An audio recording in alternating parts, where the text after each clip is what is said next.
Support WrestleTalk! Order the magazine using the link below. It's the most influential era of professional wrestling. A boom period that brought in mainstream success that hasn't been seen since. It made household names out of Steve Austin and The Rock, and created wrestling legends in Triple H, The Undertaker, Mankind, and many more. But there is a big question over when it truly began. I am Luke Owen, and this is the exact moment the Attitude Era started.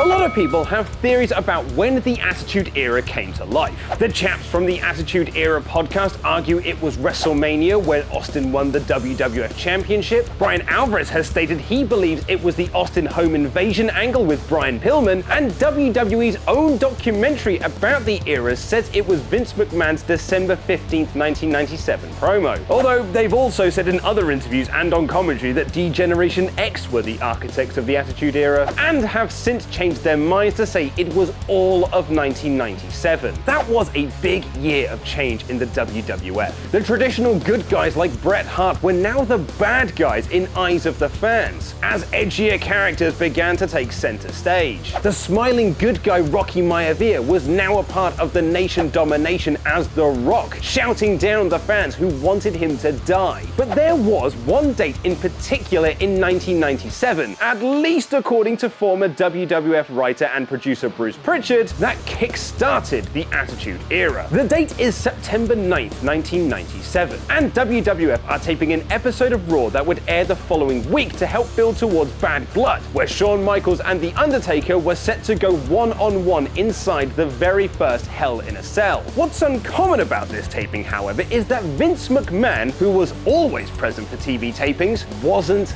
there. Instead, Pritchard and Jim Ross were put in charge. Someone else who wasn't there at the show was The Undertaker, who had the day off, and was instead scheduled to appear in a pre-taped video later in the night when HBK cut a promo on him. However, just cutting a promo on The Undertaker was not Shawn's plan. Instead, Michaels, just before going out in front of the crowd, stuffed his shorts and then proceeded to jump around in front of JR, crotch chopping in order to draw attention to what he'd done. He then proceeded to swear throughout the interview, and went against script by calling The Undertaker names and challenging him to come out to the ring. Now remember, Taker wasn't there in the building and was only appearing as a video, which allowed Michaels to call him a chicken.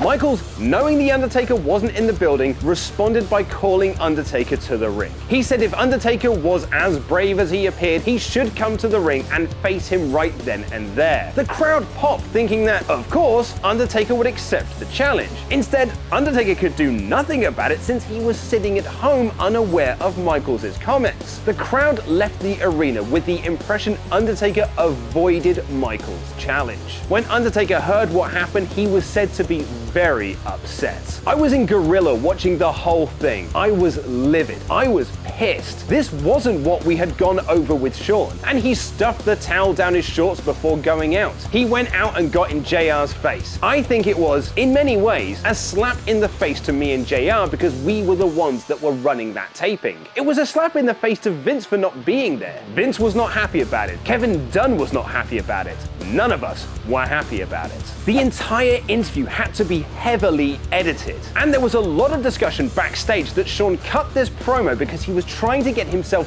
fired so he could go to WCW and hang out with his clique buddies Kevin Nash, Scott Hall, and X-Pac. Whether Michaels was doing it in another attempt to get fired so he could go to WCW, or he had other ideas up his sleeve, it's definitely brought a lot more negativity toward him in a lot of circles. Vince didn't fire Shawn Michaels, but he did fine him heavily, rumored to be around $10,000, and was very upset about the whole situation. However, he then changed his mind on the promo. Vince gets JR and I in a room and starts pointing at Shawn and saying what he's doing is showing attitude. We need more attitude. That's attitude, pal. The roster needs to find some attitude. Attitude became the catchphrase for the next few years, all off that one promo. It went from Vince being infuriated about it and fining him to that's what we need more of. So there you have it, boys and girls. At least according to Bruce Pritchard, the exact date the Attitude Era started was September 9th, 1997. Do you think it was a different moment? Why not let us know in the comments below? And while you're at it, why not about, check out my opinion piece on WWE's difficulty in creating new stars. And did Hulk Hogan really sue WCW over a storyline? Click the videos to the left to find out more. Press subscribe and support WrestleTalk on Patreon. I have been Luke Owen, and that